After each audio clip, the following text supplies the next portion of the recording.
Bonsoir, il est presque 20 h. Bienvenue dans cette édition spéciale. Donald Trump a-t-il encore bluffé pour mieux négocier? À 17 h heure française, dans un long message posté sur les réseaux sociaux, le président américain a annoncé une réunion de crise et une décision sur la suite des événements en rappelant longuement les exigences des Américains. Mais d'ores et déjà, ce soir, côté iranien, on qualifie les propos de Trump de mensonges de vérité et on conteste les affirmations du président américain. Encore il y a quelques instants, l'Iran dément toute négociation à ce stade sur le volet nucléaire qui est évidemment l'un des sujets brûlants des négociations. Alors Donald Trump va-t-il enfin trancher entre la guerre ou un accord? Et si oui, quel accord? On va essayer de comprendre évidemment ce qui se joue ce soir avec les équipes de BFM TV sur le terrain. Nous serons dans un instant avec Antoine Eulard évidemment du côté de Washington, avec mes invités sur ce plateau. Allons tout de suite du côté de Washington, retrouver Antoine Eulard, puisque Antoine, le président américain, est en train d'écrire des messages, là encore, il y a quelques secondes, sur son réseau Truth Social, et c'est en soi une indication.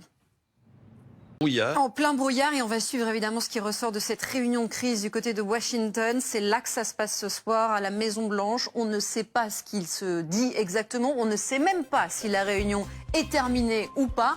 On sait que le président américain continue de poster des messages sur son réseau Truth Social. On va suivre évidemment attentivement la situation. Juste après une petite pause de quelques secondes. À tout de suite.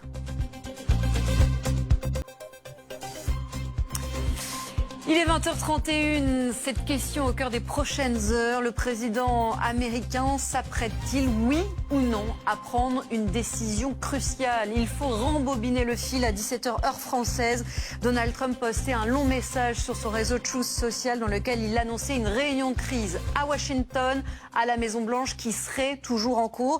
Dans ce message, il rappelait les exigences des Américains, d'ores et déjà contestées ce soir par le régime iranien, notamment sur le détroit d'Ormuz ou encore sur le nucléaire. Les divergences sont bien là ce soir.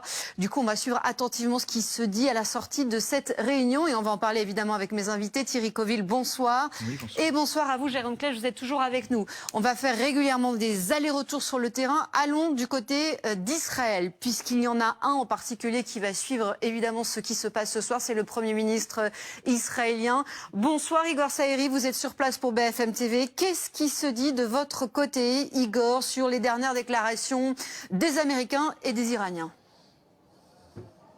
Ça va être long. Est-il logique qu'il renonce à ces festivals alors qu'il est encore présumé innocent? On se posera la question dans un instant. Vous entendrez aussi la première réaction d'une plaignante belge après cette décision de Patrick Bruel. Mais d'abord, donc, revenons sur cette affaire et comment les choses se sont accélérées ces derniers jours avec le récit des équipes de Ligne Rouge. Et on se retrouve juste ensuite sur ce plateau. Voilà, plusieurs choses à dire évidemment après ce long format des équipes de Ligne Rouge. Première question avec vous, tout d'abord, est-ce qu'on en sait un peu plus sur l'état d'esprit de Patrick Bruel après cette décision donc, qui a marqué cette journée? On la rappelle, il décide donc d'annuler sa participation à tous les festivals qui étaient prévus cet été.